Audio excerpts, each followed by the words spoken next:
What's up, everybody? It's Seabass with Step by Step Dance. We are here with Shane Sparks, and we are in Glendale, Arizona. Yeah. So, what brought you out here this weekend? Well, a beautiful lady by the name of Felicia hit me up, connected with my manager, and said, Shane, I want to bring you out to do something with my studio, with my class, and with my event. So we made a connection. She called my boy, he called me up, talked to her on the phone, made it happen. She flew me out here. Very, very nice lady, and I definitely will come back soon if she wants me back. Now, you've been to Arizona before. In fact, I remember one of my friends who chose her out of a crowd at ASU a few years back. Really? Yeah, Really? And so you've been here before. You've been to Arizona a few times. Yeah. I've come here with a Pulse, and I think I came here maybe with Urban Jam, and then I think I came here, I think somebody actually just brought me, like Felicia did, like a couple years ago. So yeah, I've been here a couple times. Dude, why is it 110 degrees? Like, I thought LA was hot. It was like 80. No. I was like, whoa, 110. Crazy, but I love it though. Did you try that egg trick yet on the asphalt? No. And when I was on my way out, somebody was like, dude, you can literally fry an egg in 1 minute out here on this floor on the ground. I think I'm gonna try that before I leave. Been tested. Bring me an egg, okay? From Cincinnati. Yes, sir. What kind of influences before you made your trip out to LA to really pursue your career in '93, right? Yes.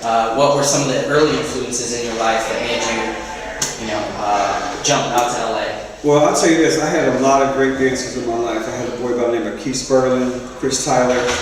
What happened was, man, the movie Breaking came out. When the movie Breaking came out, you know how you could do something and you love it, but you don't really see a future in it until something comes out that inspires you to take it to the next level. Right. The movie Breaking came out, Electric Boogaloo came out, Beat Street came out. All those movies was coming out, man. We was just sitting around like, you got to be kidding me. There's other people that do this, and they do it in movies now. Like, we could be in a movie. Once we saw that, that's when we started taking it really serious. Because before we would do talent shows and battle, that's all we was battle every weekend. We trained to battle. And then when the movie came out, it was like about battling, just like our life, man. So after that, we was like, how can we get to LA? You know, it's another side of my life because I ended up evolving into a singing group. That singing group is what got me to LA because, after a while, at the time, dance was really hot, but you couldn't really do too much in Cincinnati with it. Okay. And you couldn't really go to LA and be successful out of it, even though the movies was out. You really couldn't do nothing with it until like ABC came out, and So You Think You Could Dance. You could do videos and stuff like that, but lately, the past 6 years, dancers can really get a name. Like, how many times you watch a video before an ABDC and all that stuff, and you knew the name of the dancer or the choreographer? Right. You really didn't know nobody's name on TV if they were a dancer. ABDC come out, lecture. Gotta get that VHS tape right. For real, That's man. how it was. For real, now I'm not kidding. So now, when I see stuff, I love the fact that you can see a dancer on the street and people are like, oh my God, there's Dave Scott, oh, there's Roro, oh, there's blah, blah, blah, there's Shane Sparks, and it's a trip. But just 10 years ago, I say a little bit before that, a dancer could walk down the street that choreographed the hottest movie on earth, and you would never know who he was. Right. So that recognition is beautiful, man. But that's what got me to LA, is that singing group. But then eventually the group fell apart, and then dancing, I just went back to my roots. Right. And then dancing was hot out here at that time, so I started teaching, and it evolved into what everybody saw, So it's a trip, man. Make sure to follow. Yeah, So, as you went into LA, and obviously, big shout out to Gabriel at Dancers Global for Gabriel, my man, doing a lot of stuff with that. We definitely gonna do some work together, man. We got big plans, so definitely. So, and you've hit a lot on making it to Hollywood, and a lot of people just, they have that initial excitement, like, oh, I'm doing it, and then it just falls apart. Right. Because what it is, man, is a lot of people don't come out here with, they're not on a mission. They don't have a purpose. A lot of, what I hear from most dancers before they get out here? I want to do a video. You don't realize that you can do a video the first week you come out here. What a video does for you is put you on TV for that much time, give you a check that pays for half your rent, and then you back out on the grind again. Yeah. You don't understand. You got to do 10 videos and a movie and choreograph this and da-da-da-da to make a living where you're considered a choreographer that do it for a living. You got to constantly be working. It's not about doing a video. That's why a lot of people fail. So they come out here thinking they're going to do a video. They do the video, then they broke. Right. Then they back at home. You know what I mean? So you got to come out here on a mission. You got to come out here with a purpose. Think big. Think, I want to be a choreographer, producer, director. I want to be an artist. I want to artist develop. I want to open up a dance studio. You have to think big. but use dance as your vessel to get through there. You know what I mean? Right. So that's what I want all dancers to pay attention to. And I learned really early about just the crazy dance world, man. I went on a few auditions, as talented as I was. And when you're talented and don't get picked for a job, it's not that I had an ego. It's like, I should have booked that. But when they book you for being cute, right, and you in there dancing your butt out, it kind of hurts your feeling because you say, we're going to a dance audition, but a guy that just looked the part, got the gig, couldn't touch us on the floor if he wanted to. That kind of hurt my feelings, and it made me realize, like, this dance world is crazy. I don't want to be judged every day like that by people who are better than me and getting jobs or not booking jobs because people that are as good as me have a certain look or a certain image.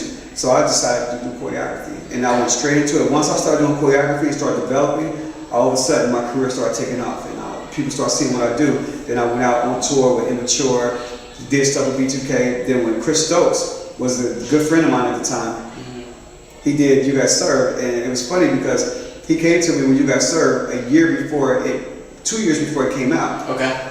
He was like, Shane, I got this movie. I want you to choreograph. Was this just script at the time? It was just a script. Okay, just a script. Okay. And it wasn't even called You Got Served yet. It was called something else. He gave me the script. I read it. I was actually going to play Marcus Houston's part. Really? So I was reading the script, was getting into it. But right at that moment, we was about to do that movie. B2K exploded. When B2K exploded, Chris didn't have time for the movie, so they went out and just destroyed. So that next year. Were you choreographing B2K at the time? No, Dave Scott was doing choreography for B2K. I was doing, I did some stuff with IMX, I did some stuff with Quentin. Quentin was an up and coming. Yeah. I love that. Yeah, man. So he had me working, man. Honestly. Okay. So after that, B2K blew up. Then the next year, he was like, all right, we're going back into production. B2K ended up being the stars of the movie because at first they weren't even in the movie. They ended up being the stars of the movie. So he said, I want you to choreograph it with Dave Scott and Robert Hoffman. Okay. A few other choreographers on there that aren't credited, but there was a couple other people on there that made that movie ridiculous. So, but we did that movie, man. I knew walking in the first day that we were about to make history. Like I knew it. I told him, I said, dude, we're gonna win awards for this.